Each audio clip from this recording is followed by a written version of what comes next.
childhood education, also known as ECE Toolkit. Now, this has been developed in collaboration with the University of Stellenbosch and funded by a 40 million rand grant from VVOB, which is a Belgian-based organization. The ECE Toolkit aims to train pre-primary and primary educators to promote transgender ideology and gender diversity amongst children age 0 to 9 years old. And this is the reason why we are talking from the LGBTQ Steering Committee of the United Ulama Council of South Africa. We've got Maulana Uwais Dokrat, and also Director of FORSA, FORSA. We're talking with Michael Swain. Both of them on the line with us this afternoon. To both of you, Maulana Uwais, and also to Michael, Assalamu alaikum and welcome to the show. Good afternoon. Good afternoon. Thank you so much for having me on the show. Walaikum salam wa rahmatullah. Jazakallah for the opportunity. No problem. Maulana, let's just talk about it, because I've seen the United Ulama Council of South Africa has also issued a press release with regard to this ECE Toolkit. And just to begin with you, just to understand where does this ECE Toolkit come from, and just to understand what is its status? On that question, I think Michael will be able to give us more insight. So maybe if I can just pass it over to Michael to begin the discussion on those lines. Okay, Michael. Michael, have you heard the question? Yes, I did. Thank you so much. You know, this is an extraordinary thing, because the Department of Basic Education set up within its own self a Directorate of Social Inclusion and Equity in Education unit. And this unit has developed effectively a teacher training program for pre-primary and primary school teachers. And they've done so supposedly, according to them, to resolve the issue of gender-based violence and also bullying. But this is a completely unrelated training, because what it effectively does is it takes transgenderism, which is basically a belief system. It's believing that a boy can be a girl or a girl can be a boy. And they are now pushing that ideology effectively into the pre-primary and primary school learning ages, 0 to 9 years old, when little children have absolutely no possible way of being able to process this information. And many parents wouldn't even want their children to be taught about things like gender and sex and sexuality at such a young and impressionable age. And yet the Department of Basic Education has taken it upon themselves, without consulting parents, without consulting properly teacher unions and school governing body federations. And they have been rolling this thing out since 2019. So this is a very significant thing that is happening, because if you can teach little children that something which is true, let's say that a man is a man and a woman is a woman, and say that that's actually not true, then you will confuse them deeply. And who knows what the impact of that can be. And it's one thing's for sure, that type of teaching could not be in the best interest of the child, which is supposedly the overarching consideration that the DBE should be looking at. Well, Michael, I can understand why this major concern from what you've just described, and I'd like to bring Maulana Uwais into the discussion as well. Maulana, just looking at it from a coalition's perspective as well, and I know there are serious concerns. I've read the UCSA statement as well, and clearly, just to understand what are some of the big concerns, what are some of the major concerns, because this is quite serious. Haji Inayat, so some of the main concerns that we had as a coalition, and I'm sure Michael will be able to add on to what I'm saying, but one of our fundamental concerns that we had was that this is a one-sided ideological stance that is pushed within the ECE Toolkit. And this is in reality undermining the diversity of beliefs in South Africa by promoting a particular view and a particular ideology on gender and sexuality, and it disregards the cultural, spiritual, and religious norms of majority of South Africans and the beliefs that they hold. So in essence, the Department of Education is contradicting their mandate, which is to maintain a neurality and ideological neurality in the education space. And here we find that the Department of Education is actually pushing one ideology in the in the education space at the expense of other views that we have. For example, as Muslims, we all are aware of what our views are on this topic. But here we find that it is a push of one worldview at the expense of other worldviews and other views that are not mentioned in this ECE toolkit. And that was one of our main concerns as a coalition. We also had concerns with regards to parental rights. And what we found is that the ECE toolkit undermines the constitutional parental rights of parents to raise their children according to their cultural and religious beliefs. And there was, and this is something that we will discuss later, but there hasn't been any type of consultation or public participation with regards to this toolkit. So we as parents, and all parents have the right, the constitutional right to raise their children according to their beliefs and their culture and their religion, and to pass that religion on to their children. And this is actually forcing one view and undermining our teachings that we would like to teach to our children and to our next generations. We as a coalition also pointed out that we have evidence that suggests that the DBE might have exploited different legal and policy loopholes to promote this ideology without the appropriate parental input. And this raises concerns of the way in which the department has gone about in promoting this ECE toolkit. And as Michael has alluded to previously, the social cohesion unit in and of itself, this was also one of the concerns of the coalition, that what is the mandate of this unit? Who is it being funded by? These are things that should be out in the open, and we feel that instead of actually promoting cohesion within the society, this unit is actually is actually doing the opposite, and it's creating a division within the society, and it's creating a division within homes. And another great concern that we have is that this toolkit is in essence forcing educators to teach something which is contrary to their own beliefs. And we know the amount of, for example, as a Muslim community, we know how many Muslim teachers we have that are teaching at different areas in different places. But now they are forced to teach something which contradicts their religious beliefs. And now they are forced to teach in a way that contradicts their fundamental beliefs as Muslims. And this is in reality violating their constitutional right, which is related to the right of freedom of thought, freedom of belief, freedom of employment opportunities. So these were some of the concerns that we had as a coalition. I think, Maulana, what you're saying is these are valid concerns. And just to bring Michael back into the discussion, and Michael, the mere fact that, we're talking about a 40 million rand grant from a Belgian-based organization. And again, when one looks at the Department of Basic Education, this is not the first time. We've seen in the past where we've known in the last few months there have been a number of issues that have been concerned to the extent that even exam papers, certain questions that were asked of learners as well. So all of this has actually been playing out in the last few months. And some of the issues that Maulana always speaks about, where he speaks about parental rights, he speaks about the legal position, he speaks about parents are not given the opportunity to provide inputs and all of these type of things. And at the end of the day, as a parent, we would be concerned, we would be gravely concerned. But again, to understand all of this, what it means, how is this likely to even impact on children, on developing children? Because we're talking of young children, we're talking of from the age of 0 right until 9 years old. Well, I mean, let's just look at what children are going to be taught. And I think parents who are listening in can then be the judge. One of the things that is a declared goal of this training is so that teachers can help little children, and I'm quoting here, break free from harmful gender stereotypes that hold them back in life.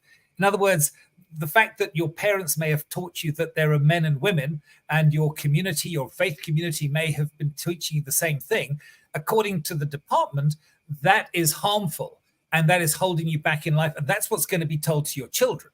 how can that possibly be in the best interests of a child to basically tell them that their parents and their community are not telling them the truth? Here's another one. Teachers must ask these young children for their preferred name and pronouns. The teachers are told that they should no longer in the classroom. And we're talking about little sort of 2, 3, 4, 5, 6, 7-year-olds here. They mustn't use they and them anymore, because this lets children know, or sorry, they must use they and them. They mustn't use he and she, because this, and I'm quoting, lets children know we cannot assume someone's gender identity just by looking at them. In other words, you're telling a little boy who's looking at a girl that he actually can't believe his eyes.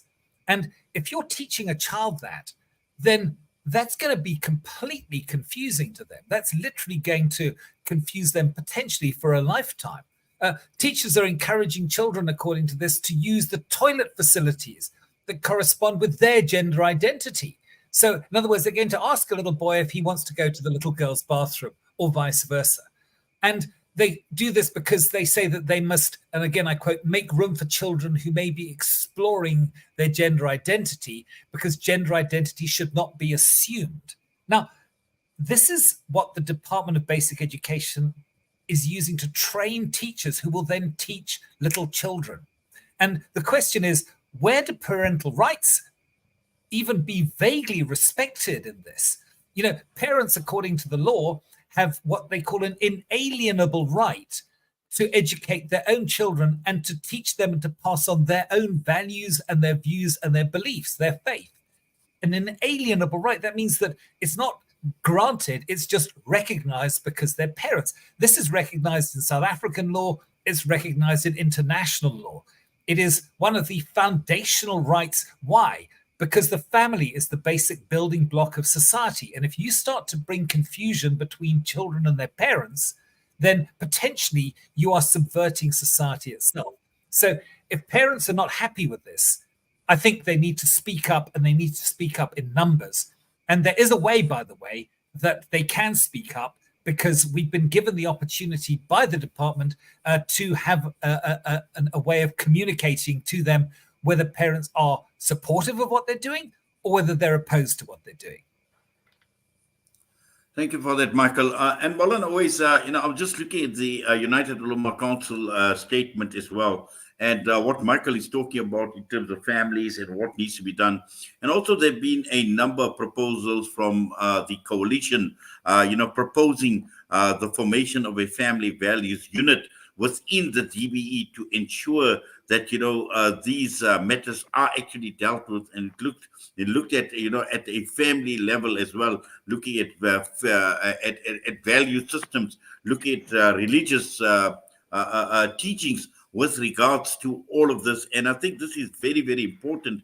And from what Michael is obviously saying as well, is looking at it purely from a parent's perspective, is I'm not too sure how far and wide this message has actually gone out to parents, and if parents even realize how serious this matter may be. And I think this is where we are coming in, and by having this broadcast this afternoon, and I'm sure going through to other forms of media as well, this is a message that needs to go out very, very far. It's going to go far and wide as well, and parents need to actually understand how serious a matter this can be, Maulana.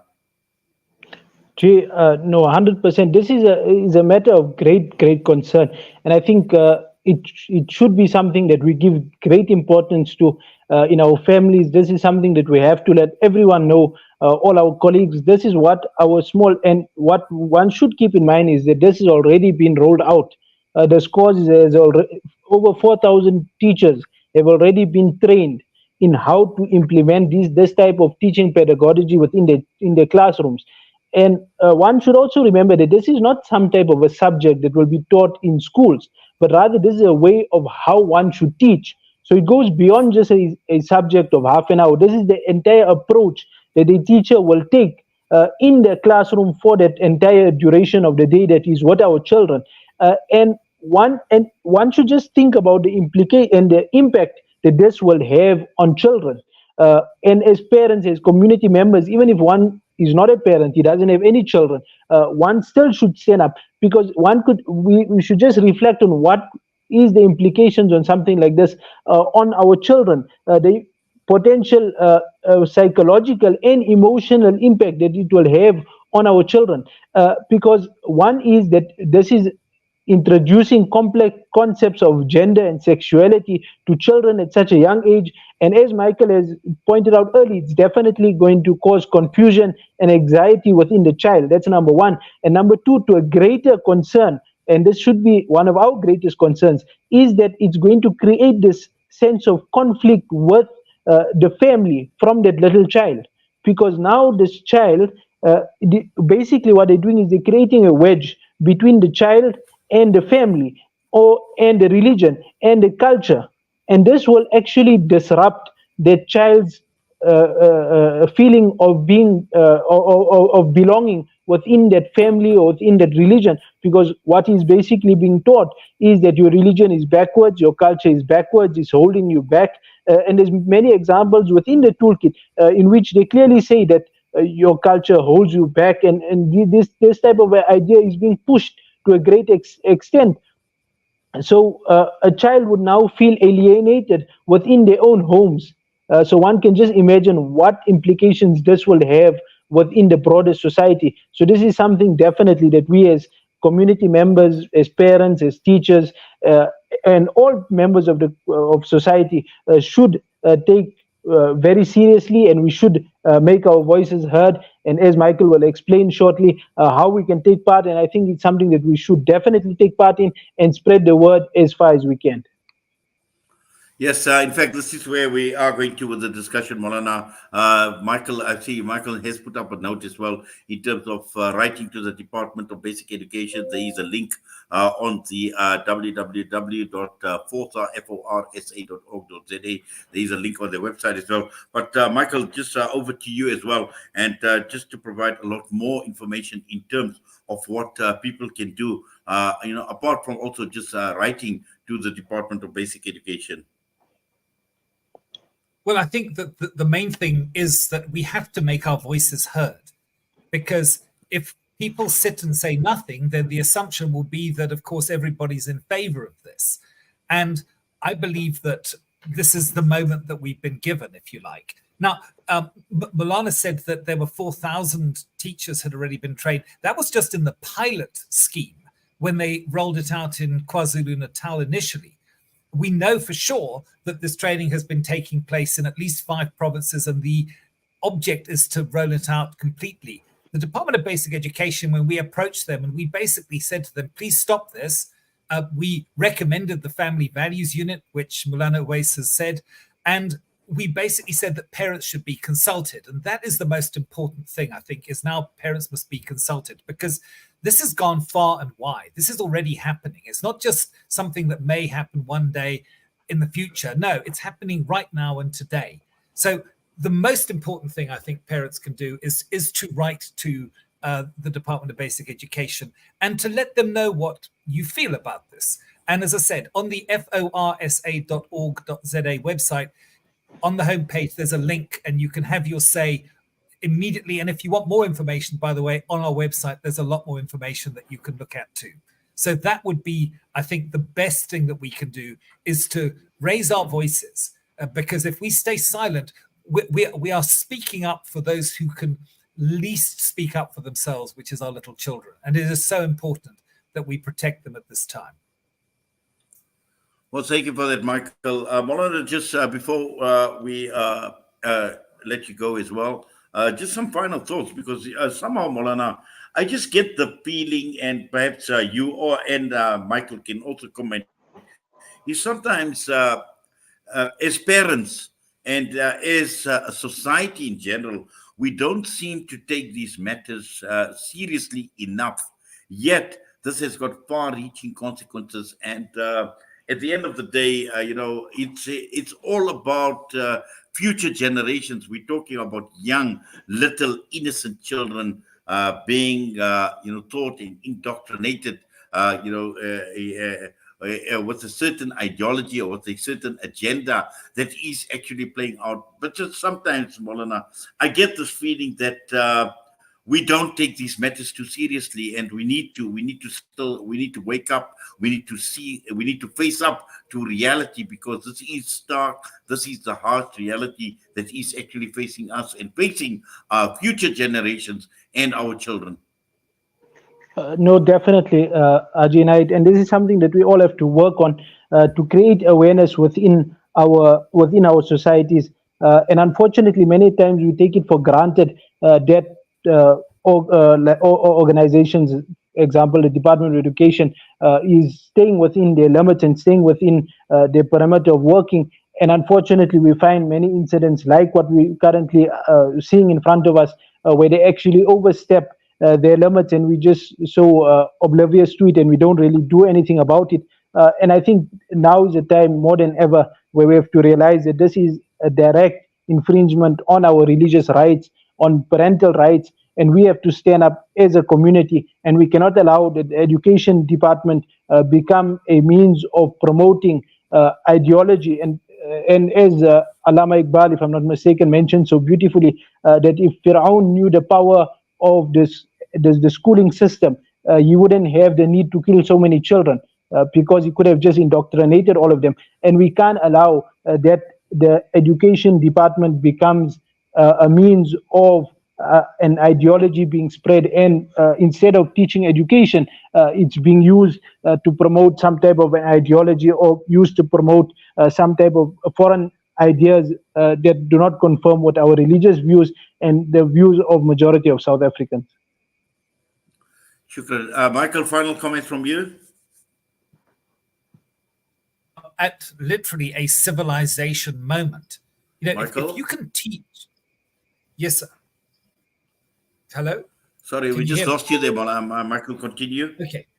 Sorry, I said, I believe we're at a civilization moment, because if you can teach children that something which is true is false, and you can teach them from the classroom, from their teachers in positions of authority, then where else are they ever going to learn the truth? And will they even know the truth if they recognize it?